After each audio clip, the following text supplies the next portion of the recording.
So what is a constant? Well, a constant is just a number. This is a constant, 1, 2, 3. It's also appearing here. What I'm going to talk about is how to take these, what I call magic numbers, out of the code and put in something that's meaningful. So I'm going to call them a symbolic constant. Now, in the Arduino world, they recommend using this prefix here, const, in front of a variable, and to assign a constant. And what it does here is that this is still a variable. It still takes up memory location. In this case, it's a car, which is 1 byte. So it takes up 1 byte of memory. But what it does is that the compiler won't allow you to assign another number to it. And the compiler catches it. It's still in RAM memory that can be changed. Just that the compiler won't allow you to write instructions that will do that. So the compiler won't allow you to do this. C has been declared as a constant, and now I try to assign the number 1 to it. And if I compile, bing, you get an error here. It won't let you compile. So that's one way of declaring a constant. A symbolic constant. And I can use C everywhere in the code now to replace this number 1, 2, 3. I can give it some other more interesting name, but give it a name that means something to the code, that when you read the code you'll actually understand what that number really means. Now there's a couple of pitfalls with this, a couple of advantages of doing this, a couple of pitfalls. One of the pitfalls I already talked about is that it takes up memory.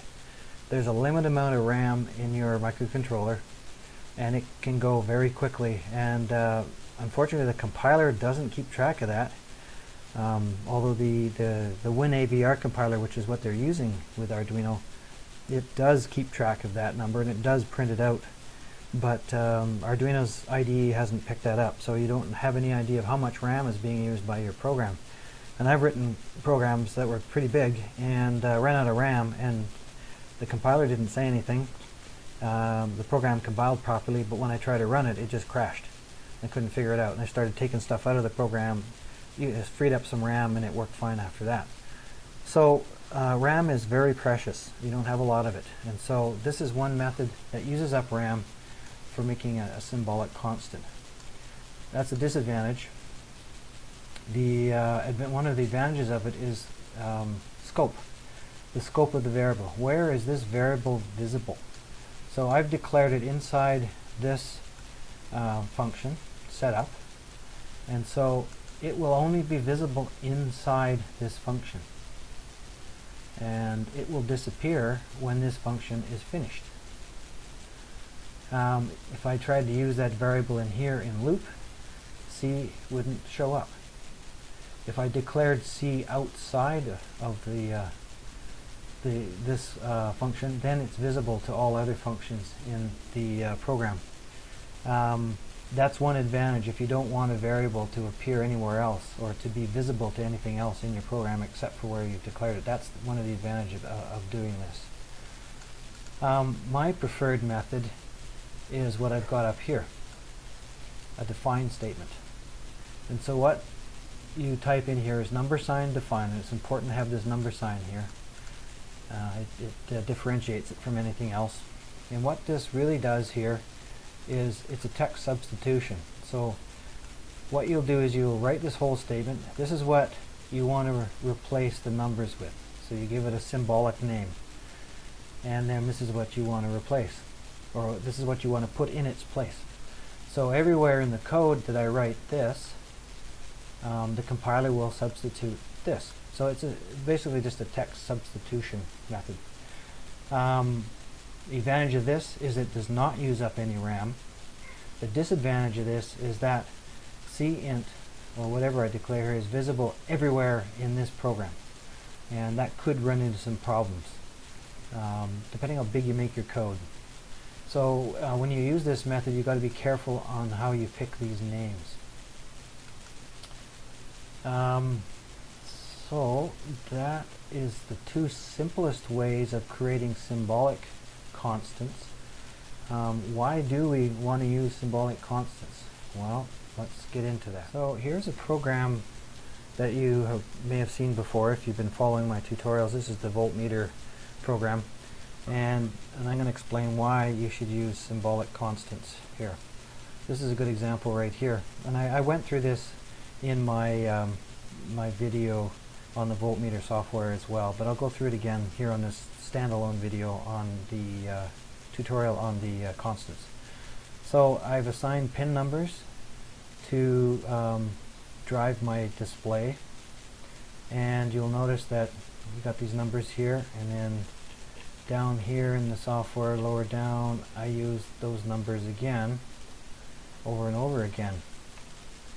Now if I was to for some reason have to change my wiring of my display, and say I'm using 8, 9, 10, 11, 12, and 13 for some of these pins, I'm going to have to change the numbers here, and also have to go through all of the code and find the same numbers here, 1, 2, 3, 0, 1, 2, 3, and change them to 8, 9, 10, and 11.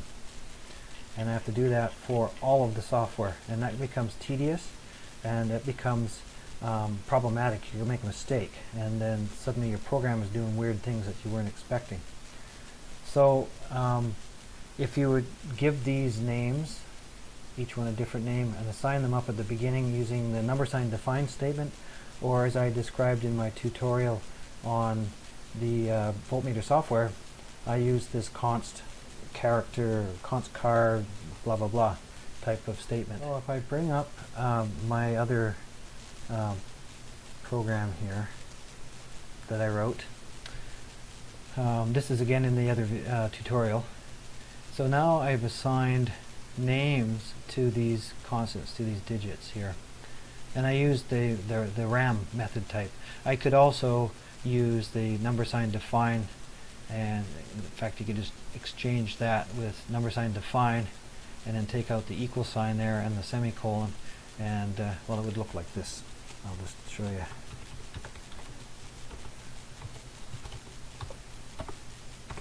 And that's all you do for using the number sign define method for defining a symbolic constant. And don't put a semicolon after this; it will really screw up your program.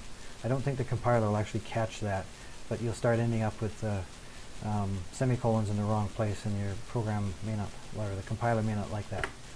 So that's the method. But as I was saying before, if you use symbols, these are symbols for your constants, it makes the software a lot easier to read. Now you know what's going on here. You're setting up the segment drivers for the display, and then down here I'm setting up the segment drivers to make a particular kind of digit on a display. And so it just makes the code a lot more understandable, a lot more readable. And also, if you have to make changes, changing your wiring, for example, you just do it here. You don't have to go anywhere else in your software. And then next time you compile it, it'll automatically make the changes for you. You can't do this. You can't have both this statement and that statement in here because these two symbols are being assigned differently, and the compiler doesn't like that. So I'm going to take this one out. So that's two methods of creating a symbolic constant in your software, and a reason why you should do that. And let's look at another method of creating symbolic constants. Now, before we get on to this other method, I want to clarify the number sign define statement. I didn't describe it very well. So number sign define a seg, or whatever you choose here, 0. And what that does, I think I talked about it already, but it's a text substitution. So you need that space here, and then what it does is it'll take everything here without spaces up to the first space. And so you can't do something like, oops, you can't do something like that and put in some more text or whatever it is there, and it won't make the substitution properly, at least not the way you expect. You can't have any spaces in your symbol here, because what the compiler does is it looks for the number sign define statement, it looks for the continuous text up into, but not including the first space, and that's considered all by itself. And what it does is it will look for anything after that, it will substitute in, for any occurrence in the software of this part, it will substitute anything that you type after it, after this space here. And this part actually can include spaces and punctuation that you would normally use, numbers, text, whatever, up until the end of the line, until you put a carriage return in there. So that's how it works. It will substitute for wherever it sees this, it will put all of this stuff, whatever it is you typed in here, in place of that first word. So the next method of declaring symbolic constants I'm going to talk about is called enumeration, or enum for short. And it has several uses. I don't use it completely the way it was defined or designed for, but I like to use it for creating an easy list of symbolic constants. It just provides a means of defining a set of identifiers or constants, and it's easy to change them and so forth, but I'll just go into it right now. So the way you do it is you type the keyword enum followed by the curly brackets. I'm just putting both of them in here now, and a semicolon after it. So what you do is you put inside the curly brackets a list of the items that you want to enumerate. So I'll use my voltmeter example, so A seg, followed by a comma, and each one you're enumerating is separated by a comma. And then B seg, comma, C seg, comma, and then the last one, I'll just leave it, I'll stop at D seg. There's no comma. Now, you've noticed how I've listed them this way, in a vertical way. The compiler doesn't care. You could put them all in one long line. It's not going to make any difference to the compiler, but offsetting it like this, it makes it look a little easier. And also, you can put a comment in here. A segment driver. Get that correct. And then the next one, you know, B segment driver, etc., etc. So what that does is it creates a list of variables that are considered ints. They're 16 bits long, and it assigns them ascending values. So let's get rid of these comments. I'll put in some new comments here. So this one is given the value of 0. The first one in the list is 0. And what follows is the next one in the list is 1. And the one after that, it said, is 2. Etc., etc., all the way down there. So if I had a list of these constants like that, and I needed to insert a new one somewhere in the middle, I could just stick it in here, and the compiler will automatically take care of numbering it in the right order. I can also tell the compiler that I want a particular one to be a certain number, and so what I can do with it is, instead of, well, let's get rid of these comments here again, and I'll show you how to do it. So say I didn't want this list to start at 0, I want to start it at 1. So I do that. And then what happens is the next one in line will be 2, the next one is 3, and 4. They always go up in order of one step at a time. And if I didn't want this one to be 2, I could give it another number. And then the ones following it would be 4 and 5, etc., etc. And you could change any one of them if you wanted to. This one down here, you could give it another value, and I mean, you could give it 1 again. Oops, that one doesn't need a comma because it's the last in the list. You could put a 1 in there again. I should try it. I think the compiler will complain about that. It's got to be a number that doesn't appear here. So this one will be 2, this one will be 3, and this one will be 4. If I tried to give it 1 again, or 2, or 3, the compiler would complain. If I gave it 4, it wouldn't make any difference. If I gave it 5, it would be okay, because it's next in the sequence. Just for fun, try this. I'm going to give this one 2, and then I'll run the compiler and see what it says. Well, it definitely isn't like that, so let's get rid of this and try it again.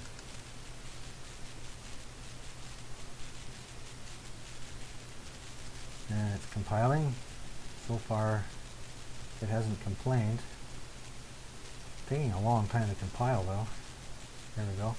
So it did compile it without a complaint. Okay, so I think what would happen here is you'll see 1, 2, 3, 2, and then anything following that would be 3, 4, 5, etc., etc. So I think you can do that. So anyways, that enumerator type, you can use these numbers anywhere in your code. So I can put this in here. Let's see, say I wanted to not make that a constant, but I want to give it a value, initial value of aseg. So what it'll do is, what the compiler will do now is it knows that aseg now is given the value of 0, so it'll just put 0 in here instead of aseg. But of course the word aseg means something to you.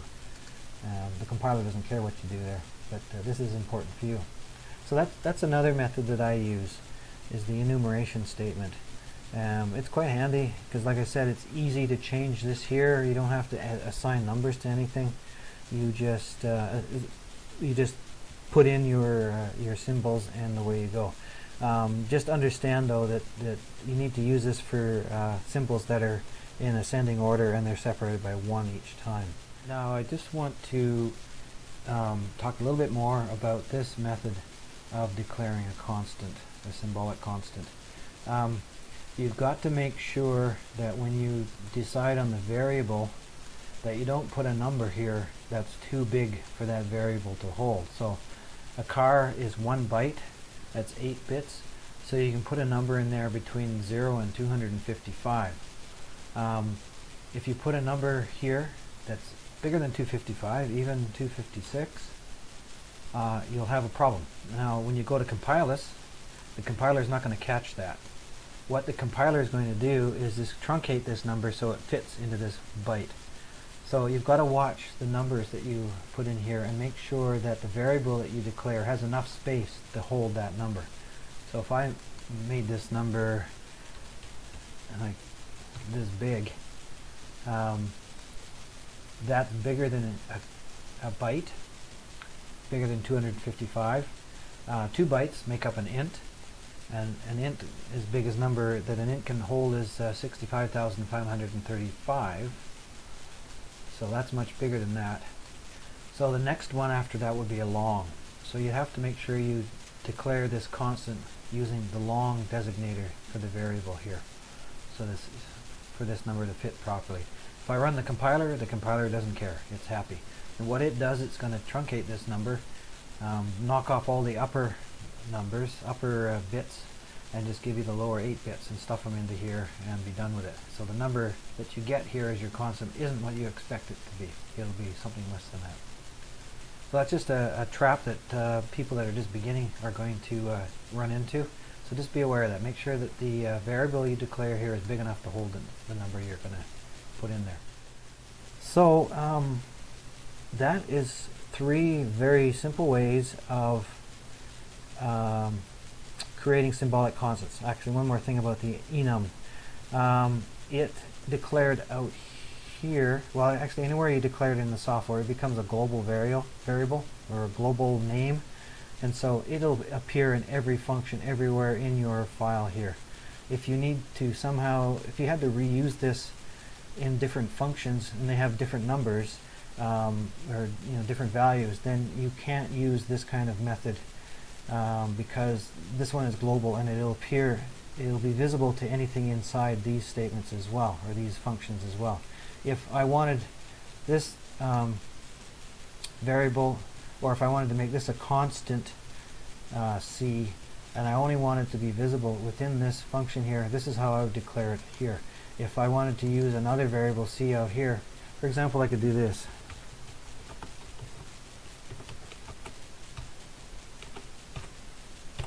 This is perfectly legitimate. Actually, let's do something else here.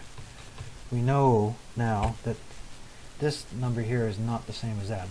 This one here is 0, and this one is 1, 2, 3. So I've got the same identifier, C, here and here, but they're not visible in each other's loop or functions. So this C does not refer to that C. These are two different memory locations. Oops, I missed something here. So I can do this. I can make a constant here and call it C, but it doesn't appear as a constant in here. It's only visible within this function. And this character, or this variable C, is only visible within this function and not in this function or any other functions. But if I had done something like this, there's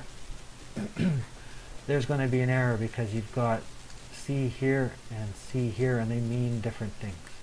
I've done a quick little tutorial here on 3 different ways of defining symbolic constants. I encourage you to try these methods and use them to get rid of some of the magic numbers that appear in the software.